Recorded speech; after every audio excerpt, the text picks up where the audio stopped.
Ramsey Sala, what do you think about Broderick being named a loser of the OTA/camp? Is that something to be concerned about? Saw an article, don't know how real it is. No, I did see that. And honestly, man, people write articles like that, and they have some legitimacy to them. But my biggest critique is, how do you call an offensive lineman a loser in shirts and shorts practice? You can't evaluate it. You notice every time I've talked, whether it was this year, last year, any of these years, you hardly ever hear me talk about O-line, D-line, and OTAs in minicamp. Because you're in shirt and shorts, you're not supposed to do anything. You're supposed to be out here. We're going to get some looks, step the right way, make sure you know what the play design is, but I'm not out here to see how physical you are. I'm not out here to see if you can block a speed rusher. In fact, we've had, as an outside linebacker, we work closely with the O-line. It's times when we talk to them dudes and they know, look, man, if you speed rushing in OTAs, bro, I'm not about to try to drive you to the ground in shirts and shorts. Nah. So, yeah, you might look like you cooking me, but I'm going to see about it in late road. That's the conversation.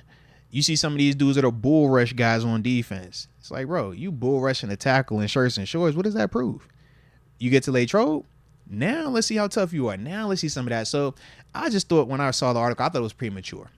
I looked at it like, man, if a person is trying to make a headline, what makes a headline? Let me go at the first rounder. And why can't I go at the first rounder right now? Well, because there's not a lot of info or people talking about him because of it being OTAs. That'll shift, though, come training camp. When you're in training camp, you see a man helmet, shoulder pads, pants, and he's actually having to be physical in the run game. He's actually having to, anchor against the bull rush. He's actually having to try to run a guy by legitimately versus a speed rush. I think that's when we'll get a better evaluation of Broderick. But to call him a loser from 10, not even 10, 9 practices, Coach Deke cancels one of them. 9 practices in OTAs, and then 3 mandatory mini camp practices where you're in shirts and shorts, to me, I just think is not accurate. And I think it's very premature. But, everybody has their thing, man. So we ain't go, kill the person that wrote the article, salute the person for taking that time out. But that's always my perception on it, though, man. From Kabali on The Athletic. He said himself, I hate to label the first-round pick a loser based on what he showed the past month, because offensive line play cannot be judged until helmet and pads go on. So how do you start with that but then say you're a loser? Let's go. Goes on. Yeah, I'll keep going on. Steelers always allow competition to play out. Rarely do they name someone a starter just because of their 10-year paycheck or draft status. It appears that Moore is going to make Jones fight for a spot on the roster. Okay. If you draft a guy in the first round, this is a Pat Meyer quote, draft a guy in the first round, you're not drafting a guy to sit him. It's the nature of the business. When he's ready to play and we think he's ready to play, a kid's going to play. I think this was a Kabali quote from the article. Says, Jones could come out in camp and dominate and overtake Moore. We've seen that before with Pouncey, but the Steelers, speaking glowingly of Moore and his improvement, could be a precursor of what's to come. Trust me when I tell you that facing Bosa, Garrett, and Crosby in the first 3 games won't have anything to do with it.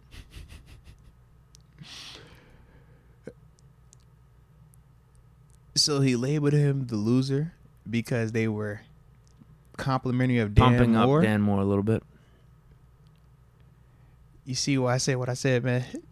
It just seems like it's a harsh label. I could maybe stock down is more appropriate. But why is it stock down? Just because they spoke highly of another player? You catch my drift? Well, I think he was also saying it could be assumed that since we took Jones in the first round, he's coming in as the starter. But that's not if we'll just say if you assume that, because I didn't assume that. I never assumed that. Why I didn't. I thought they'd have Dan Moore as the starter and Broderick Jones was gonna have to earn it. But if you assume Jones was gonna come in and the job was gonna be his, that's why his stock down might be down a little bit. All right. Well, yeah, if that's what you assume, then sure. But loser is a strong word. I'm just like, even if that's the case, though, right? Did they say Dan Moore's a starter? No, they're going to compete. But that's been what was communicated from the time the draft has happened, right? So I'm just saying, like, that's what I thought. So what has shifted is what I'm trying to. Basically, what I'm getting to with the loser or stock down in terms of linemen. Dan Moore was showing some stuff. I guess, bro. It's going to be a little bit harder for Broderick to win. It's the NFL, bro. What are we talking about? Dan Moore started 2 years in this league. We talked about that already. am I missing something? Like, I just don't understand. Like, what does Dan Moore have to do with Broderick being labeled the loser or stock down from OTAs? Like, I don't know. That's just my energy with it. But it's probably because he said loser. If he would have just been like, this is something to watch for, I think that's a different connotation. I think that's a different set of expectations that follows that.